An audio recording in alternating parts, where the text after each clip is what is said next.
మాజీ ముఖ్యమంత్రి కేసీఆర్ మాట్లాడితే ఆ కిక్కే వేరు.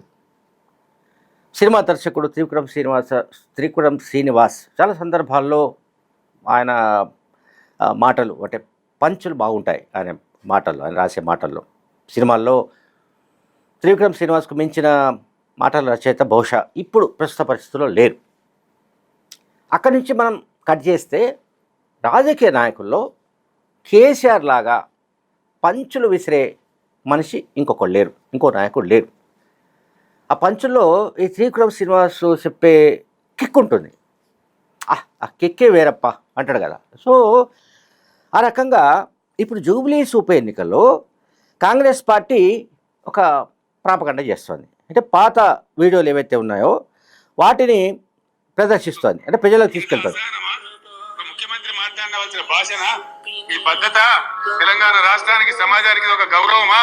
కానీ ఈ విధంగా 10 ఏళ్ల ముఖ్యమంత్రి ఉన్నప్పుడు నా నోటి నుంచి ఒక్క రోజన్నా ఒక సందర్భంలో ఇటువంటి దురుసు మాటలు మీరు విన్నరా? దయచేసి ఆలోచన చేయాలని నేను చెప్పే చాలా సీరియస్ మాట. రైట్.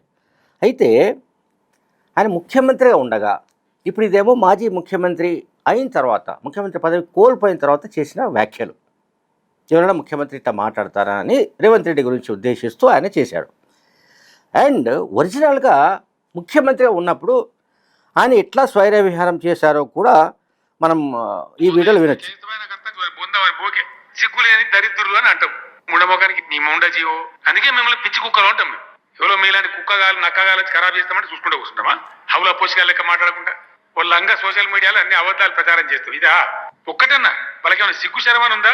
సిగ్గులేని దరిద్రులు అంటే హిందీలో పెట్టిన పోస్టులు ఉత్తర భారతంలో ఇప్పుడు ఎలక్షన్ జరుగుతుంది కదా. ఈ దేశానికి పుట్టిన కుక్కమూతి పిందే మీరు. ఎవడో పిచ్చి ఏదో బాగాలి చెప్తారు, వాడు మాట్లాడుతాడు హౌలగాడు అన్నాడు. మరి మీరెందుకు పోతారు కళ్ళాల కాడికి? ఏం పీకెత్తందుకు పోతారు? అదేందో పెద్ద పీకినట్టు పడగొట్టినట్టు. రైట్. అంటే కేసీఆర్ ముఖ్యమంత్రిగా ఉన్నప్పుడు మాట్లాడిన పద్ధతికి, ఆయన అధికారం కోల్పోయిన తర్వాత మాట్లాడిన ధోరణికి చాలా తేడా మనకు కనిపిస్తుంది చాలా క్లియర్గా. దీన్ని జూబ్లీహిల్స్ ఉప ఎన్నికల్లో కాంగ్రెస్ పార్టీ పెద్ద ఎత్తున క్యాంపెయిన్ చేస్తుంది. ఈ వీడియోని వదిలింది. ప్రజలు ఈ వీడియోలో విస్తృతంగా చూస్తున్నట్టు మనకు కనబడుతుంది. అంటే వైరల్ అవుతున్నాయి ఆ వీడియోలు. అంటే ఇక్కడ నేను చెప్పదలుచుకుని ఏంటంటే, ముఖ్యమంత్రిగా ఉన్నప్పుడు కానీ, మంత్రిగా ఉన్నప్పుడు కానీ ఒక రాజకీయ నాయకుడు ఎంత బాధ్యతగా మాట్లాడి ఆయన ఎన్ని విధాలుగా బండబూతులు తిరుగుతున్నాడో మనం చూస్తున్నాం. అదే మళ్ళీ మాజీ ముఖ్యమంత్రి అయిన తర్వాత రేవంత్ రెడ్డి ఏదో ఒకటో రెండో మాటలు అనగానే వాటిని పట్టుకొని నేను ముఖ్యమంత్రిగా ఉన్నప్పుడు అసలు ఈ రకమైన కుసంస్కారంగా మాట్లాడానా, లేకుంటే ఎప్పుడైనా నేను దూషించానా, తిట్టానా అని ఆయన అంటున్నాడు. అందువల్ల మాజీ ముఖ్యమంత్రి అయిన తర్వాత కేసీఆర్ మాట్లాడిన మాటలు, ముఖ్యమంత్రి ఉండగా ఆయన స్వైర విహారం చేసిన కామెంట్స్, వాటి రెండింటి జత చేసి వాళ్ళు ఒక వీడియో చేసి వదిలారు. ఇది సోషల్ మీడియాలో బాగా వైరల్ అవుతుంది. సరే, ఇది ఎంత వర్కౌట్ అవుతుంది ఏంటి అని పక్కన పెడితే బీఆర్ఎస్ పార్టీకి డ్యామేజ్ అవకాశం అయితే ఉంటుంది. ఇప్పుడు బీఆర్ఎస్ పార్టీకి జూబ్లీహిల్స్లో ఒక యాంగిల్లో డ్యామేజ్ కావడం లేదు, అన్ని రూపాలలో డ్యామేజ్ అవుతుంది. ఒకటి, కేసీఆర్ గతంలో ఏం మాట్లాడాడో ఇప్పుడే మాట్లాడుతున్నాడు అనేది ఒక యాంగిల్. రెండోది, ఆయన కూతురు ఆ పార్టీ నుంచి సస్పెన్షన్కి గురైన కవిత పార్టీకి దూరం కావడం, అదొక మైనస్ పాయింట్. అంటే బీఆర్ఎస్కు అది కూడా నష్టం చేకూర్చే అంశంగానే మనం భావించాలి. కవిత కనుక బీఆర్ఎస్లోనే ఉంటే, కవితతో వచ్చిన గొడవలను కనుక సర్దుకొని ఉంటే ఖచ్చితంగా కవిత కూడా క్యాంపెయిన్ చేసి ఉండేవారేమో. కవిత మాగంటి గోపీనాథ్ భార్య సునీత తరపున ఒకవేళ క్యాంపెయిన్ చేస్తే ఆమె వలన కూడా కొన్ని ఓట్లు వచ్చేవేమో. అది 1000 కావచ్చు, 2000 కావచ్చు, 5000, 10,000, what ever it is. So కవితను వాళ్ళు వదులుకున్నారు కనుక కవిత బీఆర్ఎస్ క్యాంపులో లేరు కనుక, బీఆర్ఎస్ పార్టీలో లేరు కనుక, ఆ శిబిరంలో లేరు కనుక అక్కడ ఆమె బీఆర్ఎస్ తరపున క్యాంపెయిన్కు వెళ్ళలేదు. సరే, ఆమె మరణ ఆమె జనంబాట పేరుతో ఆమె జిల్లాల యాత్ర మొదలుపెట్టారు. సో ఇప్పుడు అక్కడ కేటీఆర్ స్వైర విహారం చేస్తున్నాడు. కేటీఆర్ మొత్తం ఇది బీఆర్ఎస్ గెలుపునకు సంబంధించిన మొత్తం బాధ్యతలు భుజం మీద వేసుకొని ఆయన తిరుగుతున్నాడు. ఆయనకు అగ్ని పరీక్ష ఇది ఏమవుతుందో ఏమో. జూబ్లీస్ ఎన్నికల్లో ఎట్టి పరిస్థితుల్లో ఆ సీటు గెలిచి తీసుకురావాలి అని కేసీఆర్ ఆదేశించాడు.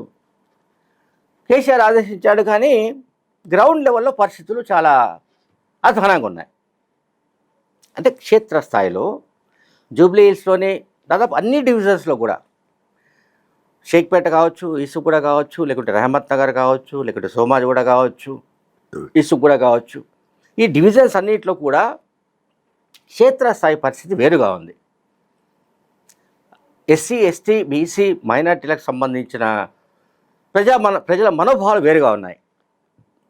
కాంగ్రెస్ పార్టీ పట్ల ఫేవరబుల్ సిచ్యువేషన్ ఉన్నట్టుగా ఈవెన్ బీఆర్ఎస్కు సంబంధించిన శ్రేణులే మాట్లాడుకుంటున్నాయి. ఎందుకు కాంగ్రెస్కు ఫేవరబుల్గా సిచ్యువేషన్ ఉన్నది అంటే, ఒకటి అభ్యర్థి నవీన్ యాదవ్, బీసీలకు సంబంధించి యాదవ్ సామాజిక వర్గానికి సంబంధించిన అభ్యర్థిని చాలా వ్యూహాత్మకంగానే రేవంత్ రెడ్డి అక్కడ నిలబెట్టాడు. సో బీఆర్ఎస్ పార్టీకి ఆబ్వియస్లీ మాగంటి సునీత మినహా మరొక అభ్యర్థి లేరు. అంటే పార్టీకి సంబంధించిన కార్యకర్తలు ఉండొచ్చు, కానీ ఇక్కడ సింపతి వర్కౌట్ అవుతుందన్న ఉద్దేశంతో ఆమెను నిలబెట్టారు. సో ఇక్కడ ఎవరు బీఆర్ఎస్ పార్టీ తరఫున సునీత అండ్ బీజేపీ తరఫున లంకల దీపక్ రెడ్డి, వీళ్ళిద్దరూ అగ్రకులాలకు చెందినవాళ్ళు. ఒక కాంగ్రెస్ తరఫున మాత్రమే బీసీ అభ్యర్థి ఉన్నాడు. ఇది కాంగ్రెస్కు అడ్వాంటేజ్, ఇది బీఆర్ఎస్ పార్టీకి మైనస్. బీఆర్ఎస్ పార్టీ కూడా ఈ సింపతి ఫ్యాక్టర్ వగేరా అనుకుని ఉండకపోతే ఆ సీటును ఎట్లయినా గెలుచుకోవాలన్న సంకల్పం ఉంది కనుక అక్కడ ఒక బీసీనో ఒక దళితుడినో అభ్యర్థిగా నిలబెట్టి, అంటే ఇప్పుడు తెలంగాణ వ్యాప్తంగా ఒక వేవ్ నడుస్తుంది. ఆ వేవ్ దళితుల గురించి కావచ్చు, బీసీల గురించి కావచ్చు, ఎస్సీ, ఎస్టీ, బీసీ, మైనార్టీల గురించి కావచ్చు.